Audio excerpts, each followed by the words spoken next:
नमस्कार। देवरिया की आवाज रेडियो केसरी से प्रस्तुत है स्थानीय हालचाल। पहले मुख्य हालचाल।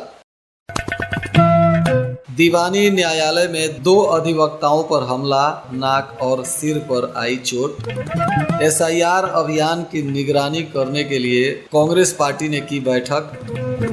डीपीआरओ के आदेश पर प्रधान और सचिव पड़ रहे हैं भारी।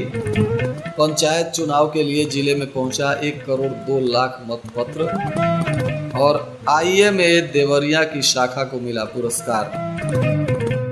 स्थानीय हालचाल के इस अंक के साथ मैं अनिकेत मिश्र। अब हालचाल विस्तार से। दीवानी न्यायालय में 2 अधिवक्ताओं पर मुकदमे की पैरवी करने आए मां बेटे ने हमला कर दिया। इस हमले में अधिवक्ताओं के सिर और नाक पर गंभीर चोटें आई हैं। घटना के बाद अधिवक्ता उग्र हो गए। उन्होंने सख्त कार्रवाई की मांग करते हुए हमला करने वाले युवक को पकड़ लिया और पुलिस को सौंप दिया। घायल अधिवक्ताओं को उपचार के लिए महर्षि देवराहा बाबा मेडिकल कॉलेज में भर्ती कराया गया है। उधर दीवानी न्यायालय में बवाल बढ़ने की सूचना पर एएसपी और सीओ सिटी समेत अन्य अधिकारी पहुंच गए। भारी पुलिस बल के साथ स्थिति को नियंत्रित किया गया। अधिवक्ता की तहरीर पर मां बेटे के खिलाफ केस भी दर्ज किया गया है। बताया जा रहा है कि उमानगर के रहने वाले वाचस्पति पांडे दीवानी न्यायालय में अधिवक्ता हैं और रुद्रपुर कोतवाली के बटुहली की रहने वाली राधिका देवी के मामले में वे विपक्ष की तरफ से वकील हैं। दोपहर को वे अपनी कुर्सी पर बैठे थे। अचानक राधिका देवी अपने बेटे के साथ अधिवक्ता के पास पहुंची और हमला बोल दिया। आरोप है कि राधिका का बेटा धारदार हथियार से अधिवक्ता के ऊपर हमला किया, जिससे वे लहूलुहान हो गए। उनकी नाक पर गंभीर चोटें आ गई। बीच बचाव करने के लिए पहुंचे जूनियर दीपक उपाध्याय पर भी हमला किया गया। उनका भी सर फोड़ दिया गया। पुलिस ने आरोपियों को गिरफ्तार किया है और मामले में जांच पड़ताल कर रही है।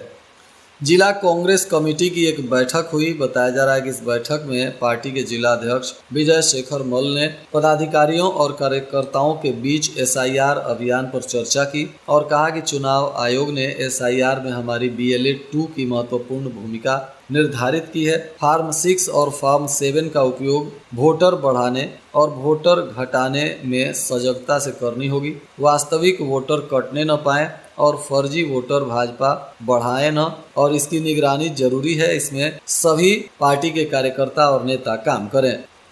रामपुर कारखाना में जिला पंचायती राज अधिकारी के आदेश पर ग्राम प्रधान और सचिव भारी पड़ रहे हैं। डीपीआरओ ने डुमरी के लोहिया बाजार दुकानों का आवंटन दोबारा करने का निर्देश दिया था।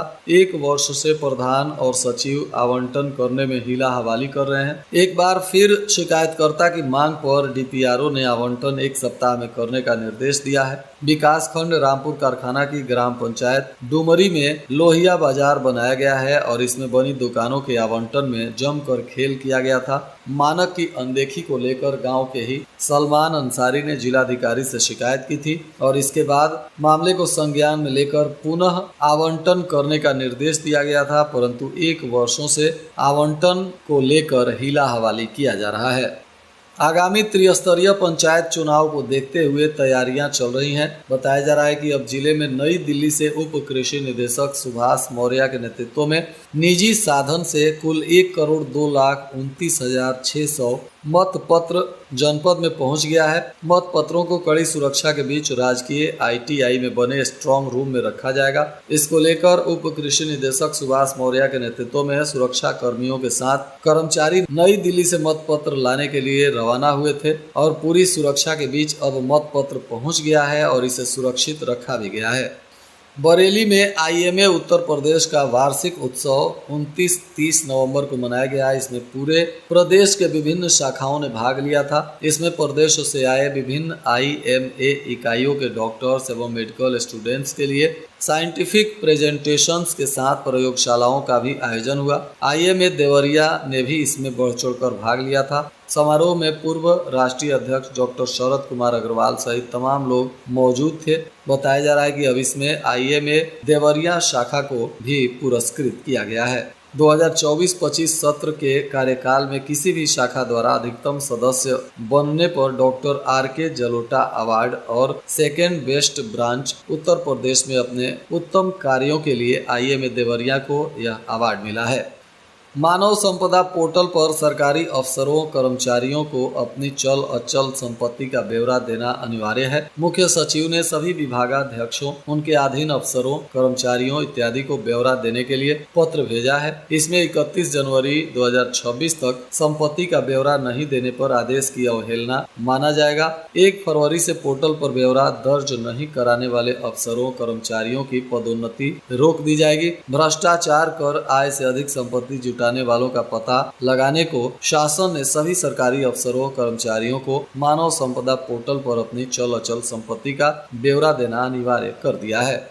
इधर जिले के एकौना क्षेत्र के तिघरा मराठी तटबंध पर बुधवार की देर रात बड़हलगंज से घर लौट रहे राजमिस्त्री से 3 नकाबपोश बदमाशों ने उनकी बाइक और मोबाइल को लूट लिया। पूरी रात पुलिस राजमिस्त्री को लेकर बदमाशों को ढूंढती रही। गोरखपुर जिले के झंगहा थाना क्षेत्र के राना पार निवासी राहुल विश्वकर्मा राजमिस्त्री का काम करता है और वह घर लौट रहा था, तभी उसके साथ बदमाशों ने लूट की घटना को अंजाम दिया। तमंचा दिखाकर उसकी नगदी, मोबाइल इत्यादि लूट ली गई। अब उसके आवेदन पर एकौना पुलिस मामले की तफ्तीश में जुटी हुई है। इधर सलेमपुर देवरिया 4 लेन से जा रहे 2 बालू लदे ट्रेलर गुरुवार की सुबह आपस में लड़ गए। टक्कर इतनी तेज थी कि एक ट्रेलर के परखचे उड़ गए और चालक गंभीर रूप से जख्मी हो गया। स्थानीय लोगों ने चालक को एम्बुलेंस की मदद से CHC में भेजा, जहां डॉक्टर उसका इलाज कर रहे हैं। बताया जा रहा है कि कोतवाली क्षेत्र के ग्राम महदहा पेट्रोल पंप के पास यह हादसा हो गया।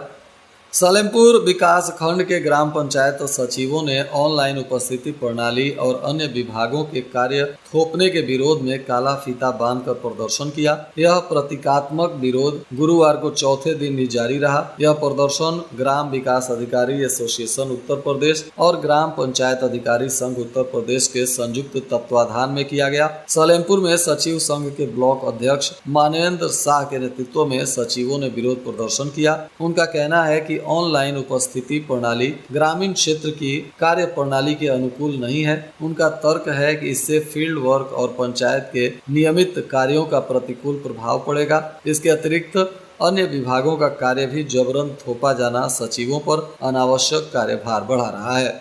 आजमगढ़ में लोक निर्माण विभाग PWD में तैनात एक इंजीनियर का लखनऊ में दिल का दौरा पड़ने से निधन हो गया। 55 वर्षीय इंजीनियर कृष्ण कुमार राय उर्फ बबलू ने सुबह मेदांता हॉस्पिटल में अंतिम सांस ली। उनके मौत की खबर मिलते ही पैतृक गांव में शोक की लहर दौड़ गई। खुखुंदू गांव निवासी कृष्ण कुमार राय आजमगढ़ में लोक निर्माण विभाग में इंजीनियर के पद पर कार्यरत थे और 27 तारीख को अचानक सीने में दर्द हुआ। उन्हें स्थानीय अस्पताल से डॉक्टरों ने बेहतर इलाज के लिए लखनऊ रेफर कर दिया था और लखनऊ में इलाज के दौरान उनकी मौत हो गई। इधर खुखुंदू थाना क्षेत्र के बेदौली गांव के पास एक सड़क हादसा हो गया, जिसमें 71 वर्षीय बुजुर्ग गंभीर रूप से जख्मी हो गए। फिलहाल उनका इलाज सरकारी अस्पताल में चल रहा है। घायल बुजुर्ग की पहचान जमुना यादव के रूप में की गई है। उनके बेटे अंगद यादव ने पुलिस को आवेदन देकर न्याय की गुहार लगाई है। लार क्षेत्र के रावत पार अमेठिया गांव की एक महिला अपने शराबी पति से परेशान होकर फिनाइल पी ली। महिला की हालत गंभीर होने के बाद परिजन उसे हॉस्पिटल में भर्ती कराए, जहां महिला का इलाज चल रहा है। बताया जा रहा है कि पीड़ित महिला 30 वर्षीय लक्ष्मी देवी हैं, जो अपने शराबी पति से परेशान होकर यह घातक कदम उठा ली थी। फिलहाल स्थानीय लोगों ने महिला को समझा बुझाकर मामले को शांत कराया है। और आज के मौसम का तापमान देवरिया में न्यूनतम 13 डिग्री सेल्सियस और अधिकतम 25 डिग्री सेल्सियस रहने की संभावना है। अंत में मुख्य हालचाल एक बार फिर। दीवानी न्यायालय में 2 अधिवक्ताओं पर हमला, नाक और सिर पर आई चोट। SIR अभियान की निगरानी करने के लिए कांग्रेस पार्टी ने की बैठक। DPRO के आदेश पर प्रधान और सचिव पड़ रहे हैं भारी। पंचायत चुनाव के लिए जिले में पहुंचा 1 करोड़ 2 लाख मतपत्र। और IMA देवरिया की शाखा को मिला पुरस्कार। इसके साथ ही रेडियो केसरी से प्रसारित स्थानीय हालचाल का यह अंक समाप्त हुआ। नमस्कार।